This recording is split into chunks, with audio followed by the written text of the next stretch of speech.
જગ્યાએ રમી હતી, ક્યાંથી મતલબ મોટી બધી જગ્યા પર બહુ મારો લગાવ રહ્યો છે એ જગ્યા ઉપર. હું તમને જગ્યા બતાવું. ચલો પહેલાં સ્ટાર્ટિંગથી બધું બતાવું. નવું ઘર પણ બની ગયું છે, બધું બતાવું. આ છે અમારા ઘરનો મેઇન ડોર છે ને અમારા ગુજરાતીમાં લોકોને કે ડેલો આવન. ઓકે, તો હવે હું તમને અમારું નવું જે ઘર બન્યું છે એ બતાવું. તો જો આખું ઘર છે એ મારા અશ્વિન કાકા છે એ લોકોનું છે અને અમારું પણ જ છે, અમારું બધાનું ભેગું છે. અમારું નવું ઘર બન્યું છે. એમાં સુરતમાં જે રીતનું જૂનું ઘર હતું ને એ રીતનું જ છે. અહીંયા શું કહેવાય ઓટલો છે અને વોશિંગ મશીન, જેમ કે મારા દાદા બિચારા કપડાં ન ધોઈ શકે એટલે એના માટે અમે છે ને વોશિંગ મશીન લાવ્યા છે એ છે. અને અગાસી પછી બતાવું, પહેલાં અંદર હું તમને બતાવું. ચલો, તો છે ને આખો લિવિંગ એરિયા છે અને અહીંયા બેઠા બેઠા છે ને હિંચકા ખાવાના. જો આખું લિવિંગ એરિયા છે, આટલો રૂમ છે આખો.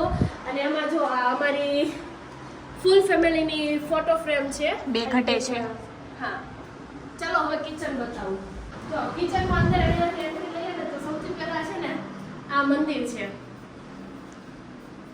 આ આખું મંદિર છે જ્યાં પૂજા પાઠ બધું મારા દાદા કરે છે. અને આ મારા ધવલબા છે જે મારા બહુ ફેવરિટ છે. અને હું નાની હતી ને ત્યારે દિવાળીનું વેકેશન પડે ને એટલે દર દિવાળી અમારે અહીંયા દેશમાં આવી જ જવાનું. હું ને મારા બા જોડે બહુ રમેલી છું અને બહુ મતલબ લગાવ છે ગામડા જોડે. પણ જ્યારથી મારા બાની ડેથ થઈ છે, ઓફ થઈ ગયા છે, એ પછી હું ઘણા ટાઈમ પછી હું દેશમાં આવી જ નથી. એ પછી હું 7 કે 8 વર્ષ પછી ગામડે આવી છું.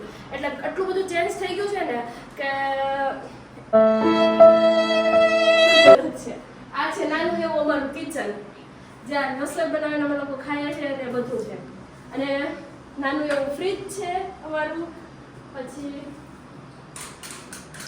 આ છે અમારો નાનો એવો રૂમ જ્યાં આ જૂનો પિટારાનો ડબ્બો છે.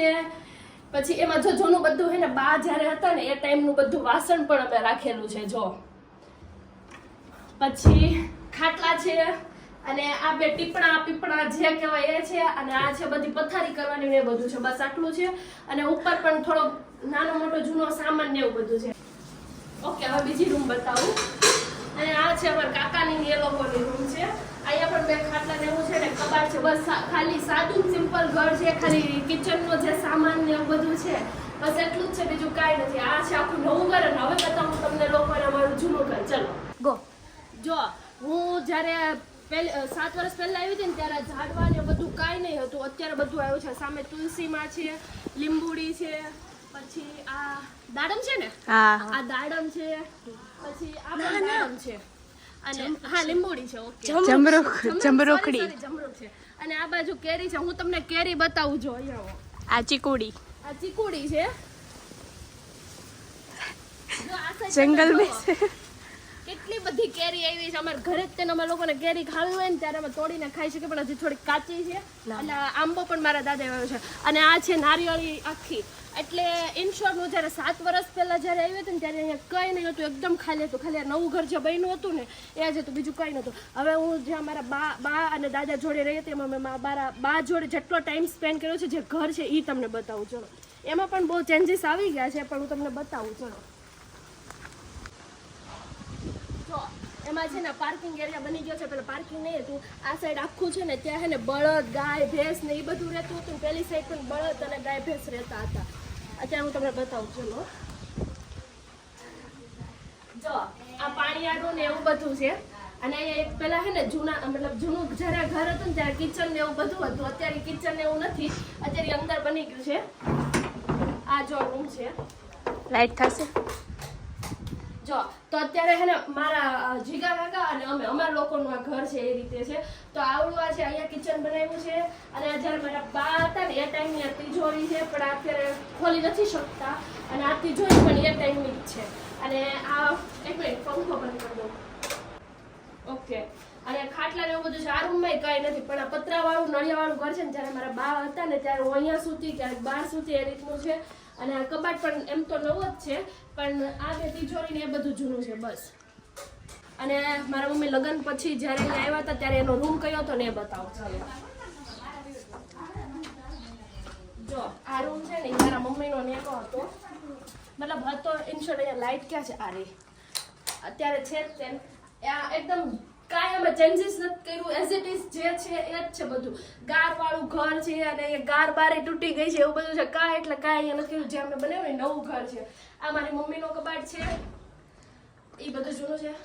આ મમ્મીનો કબાટ છે, આ મમ્મીનો કબાટ છે, અને આ બધું જૂનું ઘર એમ જ છે જેમ છે ને એમાં કાંઈ ચેન્જીસ નથી જોયું. બસ આટલું છે.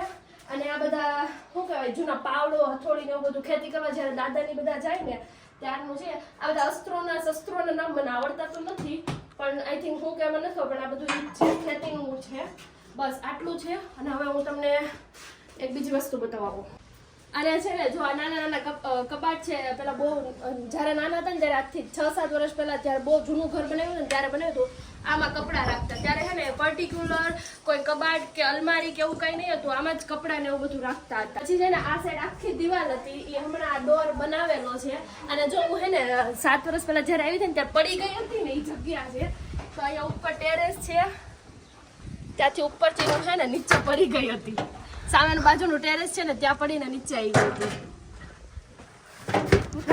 જો મારું ઘર તો આટલું ઘર છે, અમારું ઘર બતાવી દીધું. હવે અમે મારા કાકાનું ઘર બતાવું છું. આવો એ આ જે ડોર બનાવ્યો છે ને ત્યાંથી આ સાઈડથી ઘૂસણખોરી કરવાની. આ ઈ એક રૂમ છે. જો જો આ રૂમ પણ આખો છે ને આ એક કહેવાય ને અત્યારે સ્ટોર રૂમ જેવું રાખે છે ઈ. અને પેલા જ્યારે કપાસ ને એવું બધું લાવતા ને ત્યારે આખા રૂમમાં રાખતા હતા. બીજો રૂમ બતાવું તમને. હવે જો આ અહીંયા મંદિર બતાવું તમને.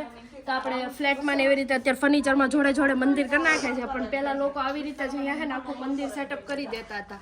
હવે બીજો રૂમ બતાવું.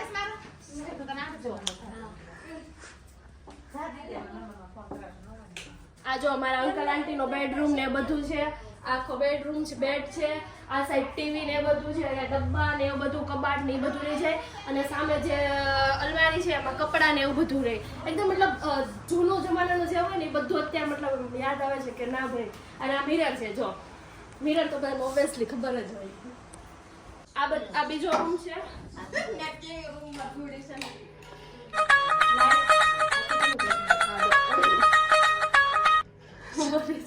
જો લાઈટ છે.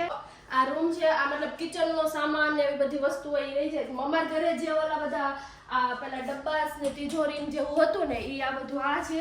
અને કિચનની વસ્તુ ને એ બધું છે ને આ રહી જાય. જો બવણી ને બધું આવી રીતે રહી જાય. પછી આ ચોખા, દાળ ને બધું, ફ્રીજ ને બધું આટલી રીતનું છે ને. હવે બતાવું તમને કિચન. ચાલો તો આ નાના એવા રસ્તામાંથી આવવાનું અને આ છે કિચન.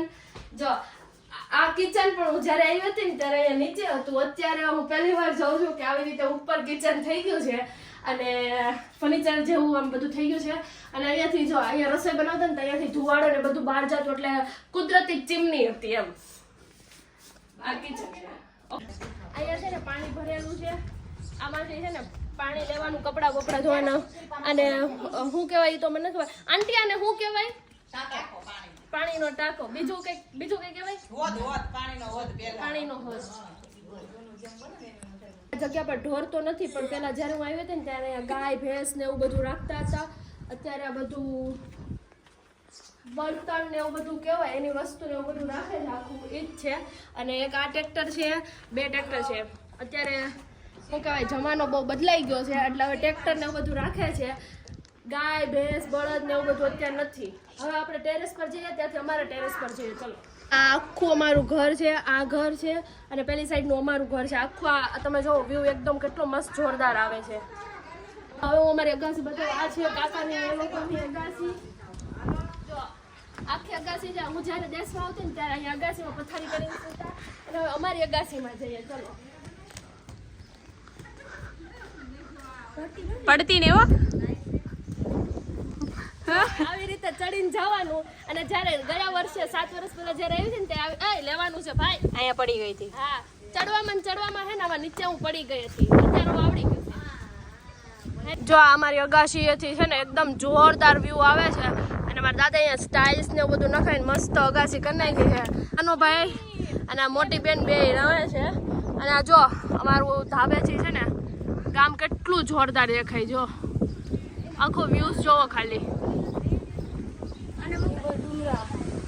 ઓકે તો આજના બ્લોગને હું અહીંયા જ મતલબ એન્ડ કરું છું. અને આ તો મારા આખા ઘરનો ટૂર અને હજુ હું તમને કાલે વાડીનો ટૂર બતાવીશ, પછી હે ને ગામ આખું હું તમને ફેરવીશ, જ્યાં જ્યાં હું ફરી છું એ બધું ફેરવીશ. અત્યારે તો જો નીચેથી તમે જોઈ શકો છો આ આખું મારું ઘર છે.